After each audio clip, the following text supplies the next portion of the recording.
Every year, foreign businesses purchase billions of dollars of U.S. agricultural products. Exporting these products, or any product, involves many people, numerous transactions, and critical paperwork.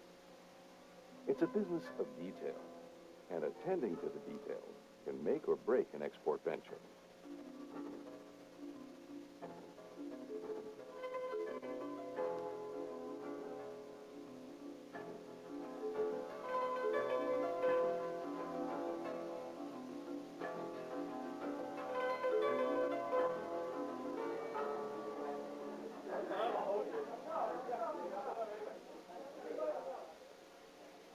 Taiwan is one of the largest importers of apples from the United States.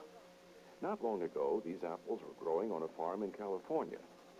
How did they get to Taiwan in a timely manner and in good condition? We'll find out as we follow a shipment of Fuji apples from a California farm to a market in Taiwan. While tracking these apples, we'll highlight many critical aspects of exporting agricultural products. Of apples is based on a cost, insurance, and freight quote, CIF. It's also based on using a confirmed, irrevocable letter of credit and being transported in a refrigerated container, first by truck and then ocean carrier. Not every product is shipped under these terms and conditions, but no matter what the product, 4 critical elements dictate the details of each shipment. The product being shipped, the country's requirements, that includes the United States and the foreign country where the product is destined, the buyer's requirements, and the requirements of the seller or exporter. It's the exporter's responsibility to know the technical requirements for their product and to determine the appropriate terms and conditions for each shipment. In an effort to gain a better understanding of this complex process, we'll focus on 4 major players and their roles in exporting. Richard Estes, the exporter-seller and vice president of Suma Fruit International. Louis Solis, the freight forwarder from Circle International Incorporated. Patrick Brecht, director of special commodities and technical services with the carrier, American President Lines Limited. And Shosha Wang, the buyer or consignee, vice president of WLH Group USA Incorporated. Each will discuss his or her role as we follow the shipment from the orchard and packing house in California through inland and ocean transportation to clearance and distribution in Taiwan. Market research is the first step in exporting. It's important to identify where the markets exist for your product and understand the preferences of overseas consumers, such as taste, product variety, product appearance, and packaging. Once you've done some investigation, it's time to identify specific customers. Recognize that this process doesn't happen overnight. I would suggest if you're getting into the export business, get to know your market and then move slowly. Don't try and become the world's greatest exporter in any product you have in the first year. What you're trying to do is achieve relationships, and relationships are established over experience. There are a number of ways to locate customers. A good place to start is with the USDA Foreign Agricultural Service. They have information on customers around the world. Other sources include the Department of Commerce, Foreign Commercial Service, State Departments of Agriculture, or your industry trade association. Once you've located a customer, both Shosha and Rick recommend checking each other's credentials before doing business. If I have a contact over there, I will go overseas to meet them, to see their warehouse, see what kind of job they will do before I really do business with them, and I can feel more comfortable with it. Know your customer. There's no way you can respond to them unless you've asked a whole list of questions. It's not unusual for us to have been on an airplane and gone and visited this account first. Oftentimes that's how we found the account. Trade references, I think, are very important. Is the customer known in the trade? How are they perceived by the people they sell to? Do they have a good reputation? Do they handle a full line of product, or are they known for a specialty? We want to know what are their banking references? Who do they bank with? I want to know how does a customer deal with a problem? So we check our customers out fairly closely. Once both parties decide to do business, the transaction begins with a discussion of the details of the sale. The buyer follows up her initial inquiry with a request for a quotation from Summa Fruit. After we make a contact with the supplier, and we usually will make a requirement, ask them what kind of food they have, what we require, what specification, how they pack, what kind of grade, what kind of price, and also what's the shipping date, when they can pack, how many loads they can do. If everything agreeable on the pricing wise, then we will confirm the order, and they will send us the pro forma invoice. Summa Fruit responds to the request by preparing a pro forma invoice. In this document, the exporter spells out the details of the transaction, such as the product description, including the variety, grade, size, and quantity, the terms of payment. In this transaction, a confirmed irrevocable letter of credit, or LC. The price. For new exporters, it's recommended to quote in U.S. dollars to reduce foreign exchange risk. And the terms of sale. In this case, CIF destination port, meaning cost, insurance, and freight, Kaohsiung, Taiwan, based on the International Chamber of Commerce Incoterms.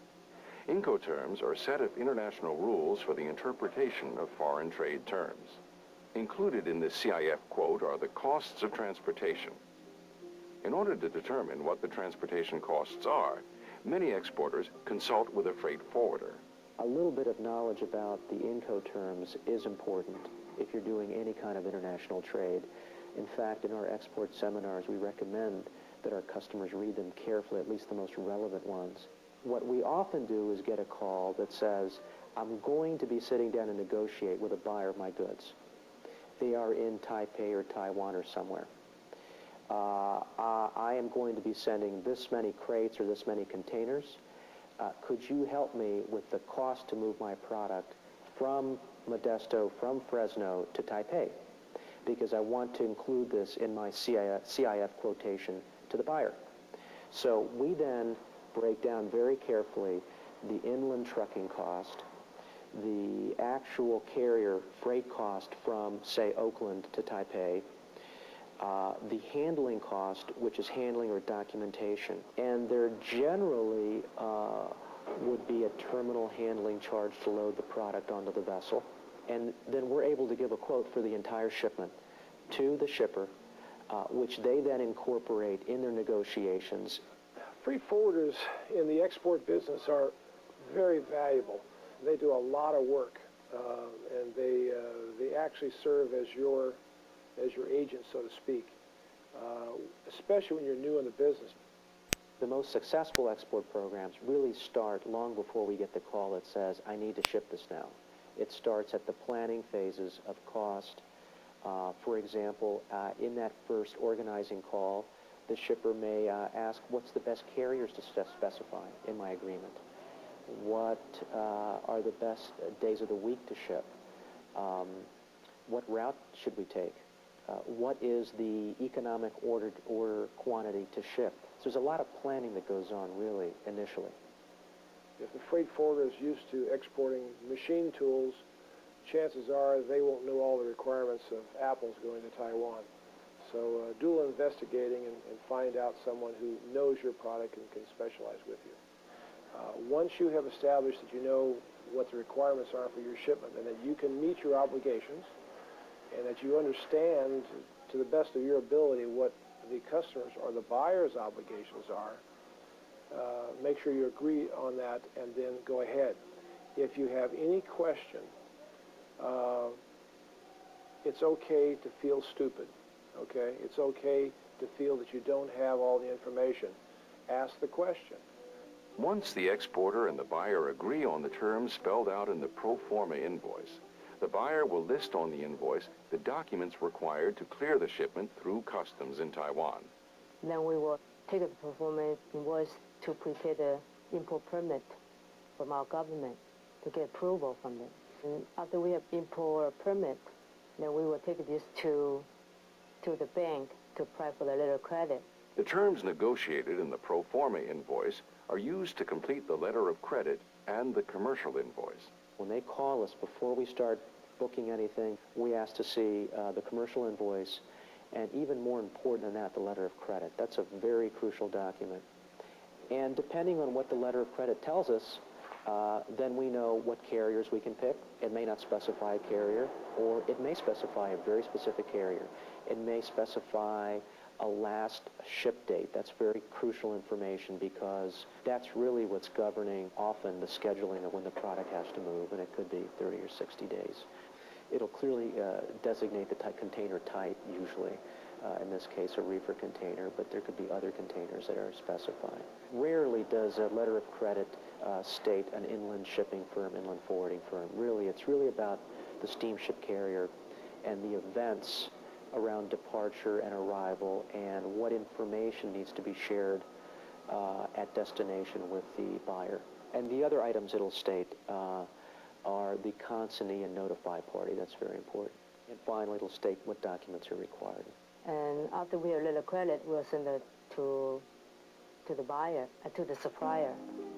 Both the letter of credit and a purchase order are sent to Summa Fruit at this time. In terms of the accuracy of documents, when the letter of credit comes over, we want to make sure that the commercial invoice and the bill of lading all comply to the T with the letter of credit.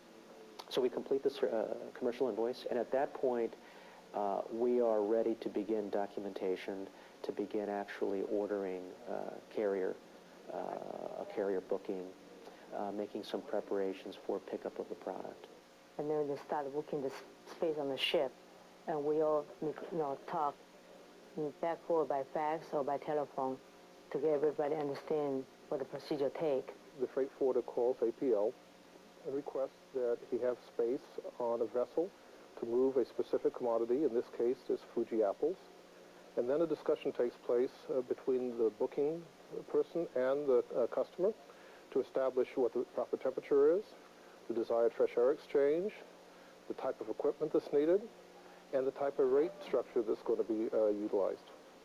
When a container is identified for use for the Fuji apples, the container is subsequently subjected to a complete pre-trip. That pre-trip includes a container washing, which sanitizes the inside of the container and cleans all debris out so that the temperature management is appropriate and perfect, as well as sanitation of the container. The container reefer unit is also pre-tripped. At that point, a reefer mechanic goes through an entire check. The trucker then moves his tractor to the pickup point, which is called the container yard. From that point forward, the trucker picks up the refrigerated container, moves the refrigerated container to the maintenance facility where the container and a genset is attached. The trucker moves the refrigerated container with an operating genset to the customer's facility. While all this has been going on, the exporter has been getting the apples ready for shipment. This entire process starts at the orchard where the apples are carefully grown and picked. You have to have the proper picking, hauling, handling of the fruit through the packing process. Grading has to be handled properly. You want to verify that to the customer and to anyone else who ever needs to know that that fruit was in good condition here. So typically, we'll get a USDA federal inspection for condition and grade. In the case of fresh apples exported to Taiwan, the United States government, through the Export Apple and Pear Act of 1993, requires that a USDA federal state inspection certificate be completed for each shipment. Many exporters recommend getting an inspection certificate even when it is not required by law. The certificate is evidence that the fruit was in good condition at the time it was loaded and can be useful in the event of a claim. In addition to this certificate, many foreign governments, as well as some buyers, require a U.S. phytosanitary certificate for fresh plants and plant products. The phytosanitary certificate states that the shipment has been inspected and is free of harm